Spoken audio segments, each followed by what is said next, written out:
Can you tell I'm excited? I'm so ready for today's video because I'm going to be tier ranking the 50 books that I read in 2025. And funny moment, I realized that I actually read 51 books because I actually read Get in My Swamp and Ogre Love Story. I just took it off my Goodreads and deleted it from my channel. I totally forgot about it. I think I'm gonna put the video back up because who actually cares? Like, it's really not a big deal. But the cover does have a human Shrek body on it with abs. And it was a smut book about an ogre. So. Dear basketball. Moving along, let's talk about the categories. The first category is super cute.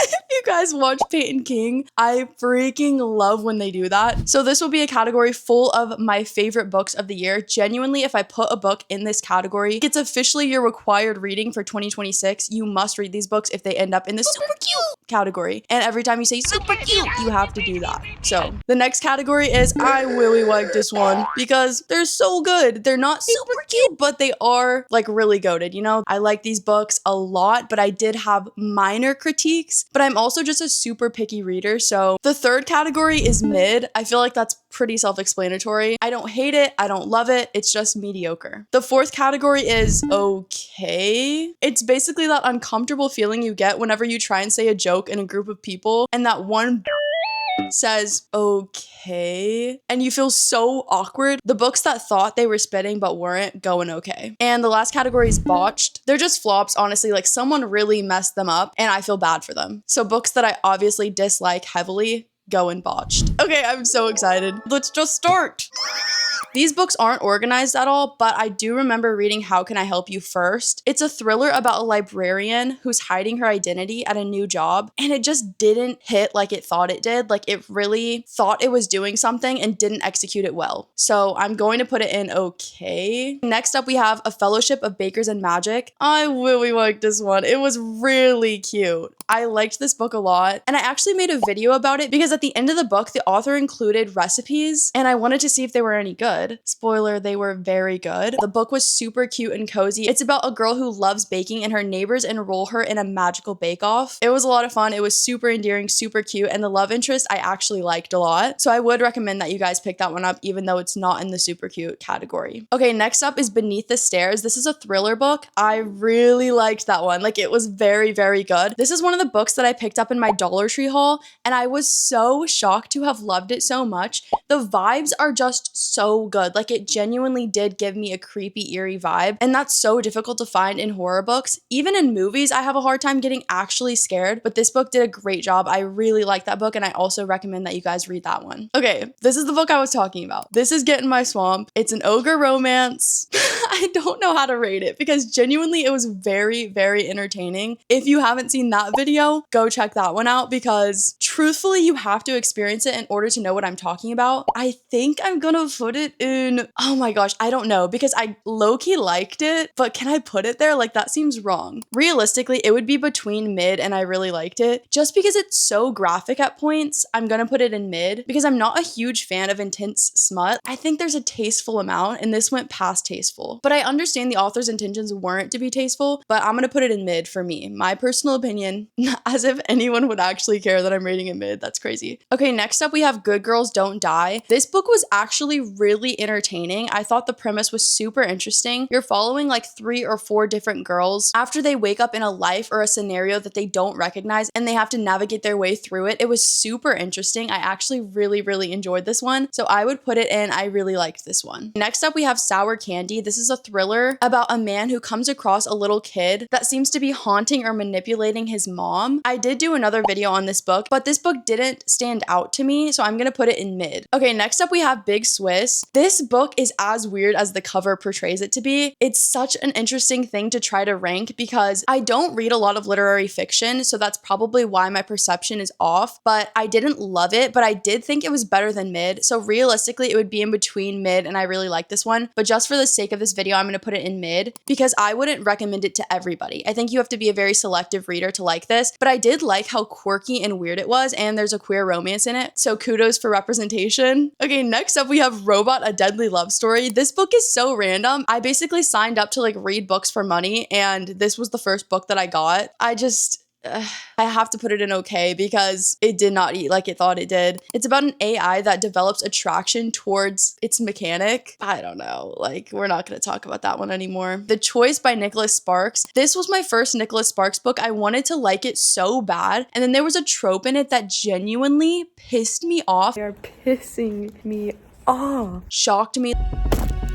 I was so upset. Oh my god, I'm mad. And it was supposed to be a tragic love story. Like, you were supposed to really, really feel for these people. But because of that trope in the beginning, I just couldn't care less. Like, I couldn't care less about their relationship. I didn't like it. If you haven't seen that video, go watch it to see my reaction. I honestly think I need to put it in botched because it pissed me off so bad. And I genuinely do think he must be a talented author because he's written so many books and he has so many fans. But that just grinds my gears. It really grinds my gears. Next up is Looking for Alaska by John Green. This is the only John Green book that I've ever read. I know that's crazy because A Fault in Our Stars exists, but I've never read that. So this was my first experience with him. And I feel like that book perfectly encapsulates a 2000s teen, but a teen that's like trying to be different. A teen that like smokes and like thinks other people are stupid if they don't. It reminds me of that scene from the TV show whenever Cole Sprouse says, I'm weird. I'm a weirdo. I don't fit in, and I don't want to fit in. Have you ever seen me without this stupid hat on? That's weird. That's the vibe of this book. And I didn't hate it. I'm not gonna lie, I didn't hate it. It realistically is better than mid, but I'm gonna put it in mid because I rated it like 3.5 stars. I'm just really not the audience for YA anymore, so whenever I pick up those books, I'm always hesitant going into them. Okay, next up we have Such a Pretty Smile. This is a thriller about a girl and her mom, and they both have like visions of dogs, and the mom makes creepy, weird sculptures of dogs. It was such an interesting read. This is another book that I got from the Dollar Tree, but this book actually pleasantly surprised me. I liked it, but I didn't really like it, so I'm also going to put this one in mid. As you can see, there's a trend happening. I would consider myself a very harsh rater, so if you see anything above mid, honestly give it a chance because it takes a lot for me to rate a book that highly. Speaking of a book that I would rate highly, Beartown by Frederick Bachman is truly one of my favorite books. I'm gonna put it in super cute. I never thought I would like a book about hockey as much as I did, but this book truthfully isn't about hockey. It's so much deeper than that. It's about a town and a girl who gets traumatized by one of the hockey players. And this book delves into the repercussions that that moment has on the entire town. And it's truthfully hard to capture just how emotionally impactful it is in a summary. So you guys should just read it. Let me know what you think in the comments if you do. And if you've already read it, please let me know down below because I would love to know whether or not you liked this book. Okay, next up we have The Do-Over by Lynn Painter. I actually really enjoy her books, and I know I was just talking about not loving YA, but she does it really well. This is about a girl who relives Valentine's Day over and over again, and she learns so many lessons about herself and the person that she's interested in. I really enjoyed The Do-Over a lot. I really, really like that one, so I'm gonna put it in that category. Time for The Exorcist. This was actually my 50th book of the year. Finished my 50th book of the year. The very last book I read and logged on my Goodreads, and it was kind of upsetting because it was mid. Sadly, it was mid. I really didn't love this book. The title speaks for itself. There was an exorcism done on a young girl, and I think that because there's been so much horror and thriller media produced, I found myself comparing this book to all of that modern media, and this book just didn't live up to those expectations in my opinion, so I really didn't end up liking it very much, but there was some really interesting dialogue regarding religion and the overlap between that and psychology. So if you want to hear my full thoughts there, go watch the video that I just posted because I really dove deep in there about the things that I liked and the things that I also didn't like very much. Next up, we have The Perfect Son by Frida McFadden. If you know me, you know that I need to stop reading Frida McFadden books, but for some reason, I can't get myself to stop. Her books are so quick, so easy to consume, and most of the time they're entertaining, although they piss me off, but that trifecta just keeps me coming back. So again, I came back with The Perfect Son, and again, it let me down. So I'm going to put it in okay because genuinely, like, what are you doing? Anyways, next up we have The House of My Mother by Sherry Frankie. In all honesty, I do not rate memoirs, but I did really like this book only because she got to share her story, and that's super inspiring. I got to hear more about her side. So I'm gonna put that one and I'm Glad My Mom Died by Jeanette McCurdy in the same category because they were really, really really well done memoirs. And obviously they got popular for a reason. It's just super inspiring to hear somebody tell their story, and especially to formulate it like these two did. I feel like they were super mature in expressing their thoughts on such heavy and emotional topics. And specifically for I'm Glad My Mom Died, I listened to the audiobook, and that was an incredible experience because Jeanette herself reads it. So it was so great. I would really recommend that you listen to that book if you haven't already. Okay, next up we have Water for Elephants. This was an iconic book on the banned book list. I did a video about this one as well, and I really didn't end up liking it very much, sadly, so it was a mid book for me. This is about a young boy who joins the circus, and he ends up falling for one of the women that he works with, but she has a partner, so it gets a little bit messy. Next up we have The Patient. I do not remember this book at all, so I'm gonna put it in botched because it wiped itself from my memory, so I don't think it was memorable enough to be on the list. I'm so sorry, but I genuinely don't remember it. Next up we have The Lightning Thief. This was my favorite book when I was little, like my favorite book of all time. I read this book so many times, and I would go into the second book and then never finish it, so I would just come back to the first and reread it again. Again, I have a video for this book. I really enjoyed it. I want to put it in super cute, but I feel like that's almost unfair because it's not an incredible book by any means. It just has so much nostalgia for me that I would recommend that you guys pick it up if you haven't already. But it's younger than YA. I forget what the category is, but it's like a juvenile book, maybe. It's for really young kids, but I really enjoyed it. Next up, we have The Situationship by Abby Jimenez. This one's a novella. I love Abby Jimenez. You guys know that by now if you watch my channel. So I really wanted to rate this book super duper highly, but it was of course very short, and the ending felt a little bit rushed to me, and I feel like she concluded it on a note that wasn't particularly satisfying. But I was so giddy reading this book, smiling, giggling throughout. I really enjoyed it, and I liked both of the main characters. So I'm gonna put it in I really liked this one because I really liked it. It was so cute. Okay, next up is How to Kill a Rock Star. I really don't hear anybody talking about this book. I think it was popular years ago. This is about a girl who is obsessed with rock music, and she ends up falling for a rock star. It was super cute, like so good. I bawled my eyes out. I do wish that their interactions were showcased more, like a little bit more showing and not telling, but I really enjoyed the book, and I was so shocked by how emotional I got over it, so I would absolutely recommend that you guys pick that one up. Same with Just Mercy by Bryan Stevenson. Such an incredible book that depicts how unjust the justice system is, especially and primarily to people of color. This is the only nonfiction book I read this year, and I would absolutely recommend that you guys read it. It was so good. Next up, we have another Frida McFadden book, of course. It's about this young girl who's actually going into the medical field, and she's doing her hours for class at a psych ward, and it's called Ward D. Some crazy things happen, of course, and in typical Frida McFadden fashion, the ending is outlandish in a way that did not satisfy me in any regard. It was like laughably villainous. Like the bad people in these books become like super villains, and it's just so hard to take seriously. So I'm going to put this book in okay because again, like did not eat. It never fully does. There's always crumbs on the plate, and I just need to learn that we're not compatible. We're not. Me and Frida are not compatible, but it's just so damn entertaining, and it's so easy to consume. It's literally the brain rot of the book community. Like I love it in a way, you know? Okay, next up we have Everyone in This Room Will Someday Be Dead. I actually really liked this book, and it was surprising because again, I'm not a lit fit girl, but I did enjoy this one. So I'm gonna put it in I really liked this one. Hunting Adeline. So I read Haunting Adeline, and that one was like insane for one. That was the first dark romance I've ever read in my life. The series is called Cat and Mouse, so you can kind of assume like what's going on. It's kind of like a predator-prey relationship.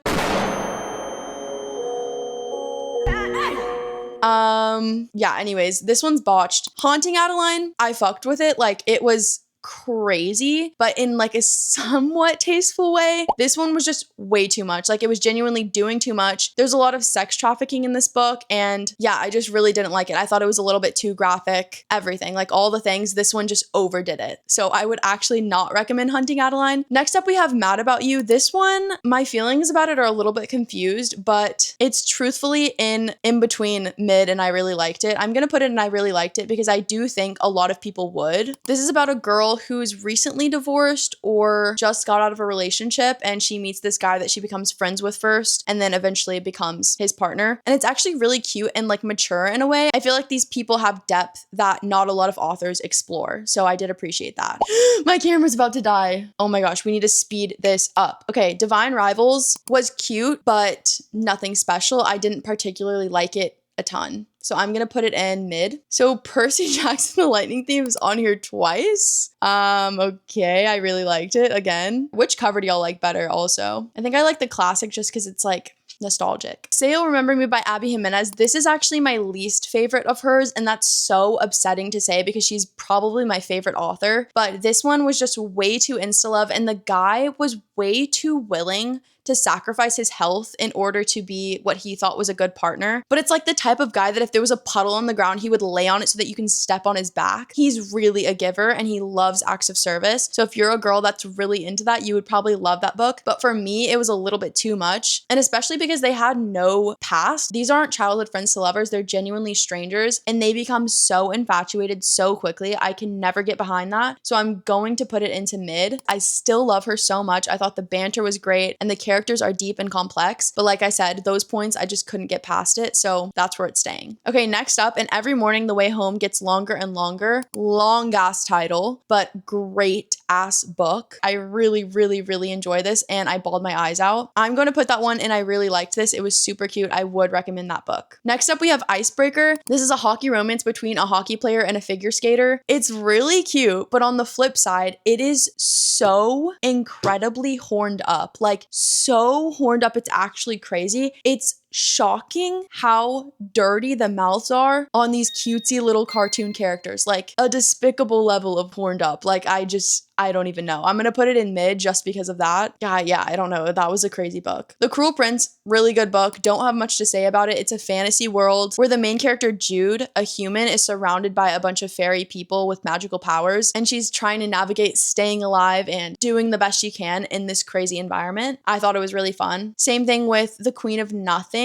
and The Wicked King. This is the first trilogy that I read back to back to back. I just really wanted to know what was gonna happen, and it was super entertaining throughout. I would recommend that series. Next up, we have Harry Potter. I'm pretty sure this is the most popular video I have on my channel. There is a giant community of stans behind Harry Potter. And honestly, I get it. I get it. I get it. It was such a cute book and I really, really am interested in continuing the rest of the series. Everybody in the comments of that video was telling me to do it. I'm gonna do it, okay? I'm going to do it. So I'm putting it in super cute because it's so freaking cute. Likes it a lot. I am officially at 10% battery, so we need to speed it up even faster. Next up, we have The Teacher, another Frida McFadden book. This book is botched. Like, there's a relationship between a male teacher and a young female student, and another female teacher does not handle her thoughts or the experience with maturity and respect and grace, and I just did not support that or like it at all. Next up, we have The Hobbit. I surprisingly really, really enjoyed The Hobbit, so I'm gonna put it in. I really liked this one. This book surprised me. It kind of gives The Princess Bride, but no romance. It was a super fun fantasy, and I also have a video about that one. Who would have guessed it? Next up, we have Just for the Summer by Abby Jimenez. Such a cute, cute, cute, cute, cute romance. Genuinely one of my favorite of all time. Automatically going to super cute. I love her. Yours truly is my favorite Abby Jimenez book of all time. I cried every chapter, happy tears, like happy tears. I was so excited reading this book, so giddy, loved the banter. Yes, there's some millennial lingo in all of her books, but in these books, I could look past it. In Say You'll Remember Me, I'll admit it was pretty bad, but these books, I could look past it. Such cute books, would absolutely recommend. The Great Gatsby was boring to me. I think it was because I couldn't understand the language. It's a classic, probably revolutionary for its time, all the things, but it was boring to me. So I'm going to put it in okay.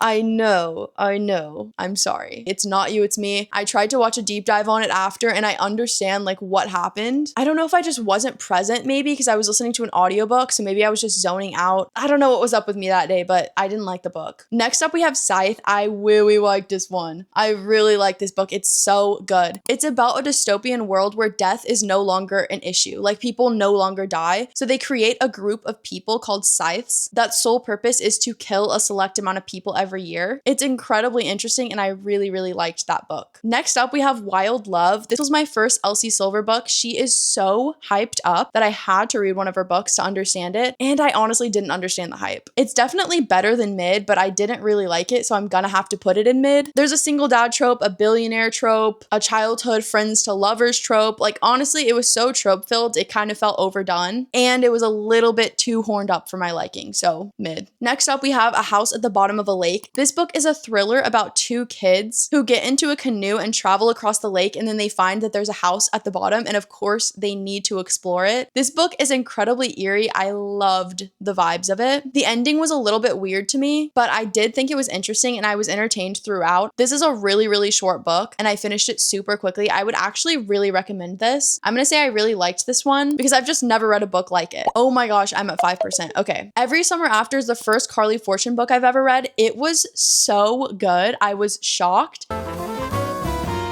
And then we got to the trope and I was flabbergasted. Oh my god. I truthfully couldn't believe what I was reading. So pissed.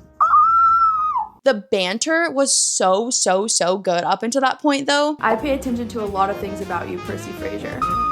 That I couldn't just throw that all away. So I did really like this. I'm gonna put it in I really like this one, even though it pissed me off to my core. Next up is Heartless Hunter. This is about a witch in a world of witch hunters. So obviously she's trying to survive, but she ends up falling for like the head witch hunter. So that seems like it's not gonna end well, but obviously we know how it ends. I didn't realize that this book was YA when I picked it up, and it is. So that kind of icked me a little bit at times, but I do think it was a good book. It really wasn't crazy though. I really think that book was super overhyped. I'm gonna put it in mid, but again, it's leaning I liked it. Next up, we have Funny Story by Emily Henry. This is my favorite Emily Henry book ever. I truthfully think this is her best work. Miles is my favorite male main character I think ever. Genuinely obsessed with him, like love it. Just as good as Yours Truly by Abby Jimenez. They're genuinely top tier books for me. It was just so good. I love it. I love it. I love Miles. I love him so much. Okay, moving on. Next up, we have 7 Days in June. I actually didn't love this book like everybody else did. I'm gonna put it in mid because it wasn't horrible. There were just some things that bothered me. If you want to read my whole review on Goodreads, feel free to, but I'm not going to dive into it all right now because I'm now at 3%. So, okay. Twilight was surprising to me, and I actually think I like Book Bella more than I like Movie Bella, only because Book Bella actually stands her ground, like she has a spine. I'm going to put it in mid. It's just really nostalgic and it was a fun time. The characters were just a little bit flat and I didn't really feel their romantic connection. Next up, we have Petrified Women. This is a thriller about a girl who dates a guy who sculpts life-size wooden women in creepy poses, and some weird things happened. This book was incredibly entertaining. It's a novella, so it's super duper short, and I actually really enjoyed it. I thought it was good, and it's definitely unique. So if that sounded interesting to you, I would actually recommend that you read that book. And lastly, we have Hooked. This book is okay. Like, it's okay. Like, you thought you ate, you didn't. This book was trying to be a hot, dark romance so bad, and the love interest was just so damn goofy. I could not take bro seriously. It actually icked me out so bad. I have an entire list of everything that icked me out from that book on my Goodreads. So go check that one out because truthfully, what was he thinking? Like, he thought he was so cool and he was not. My camera is officially at 1%, so this video is officially over. Thank you guys so much for watching. I hope you enjoyed this video and I'll see you next week. Bye!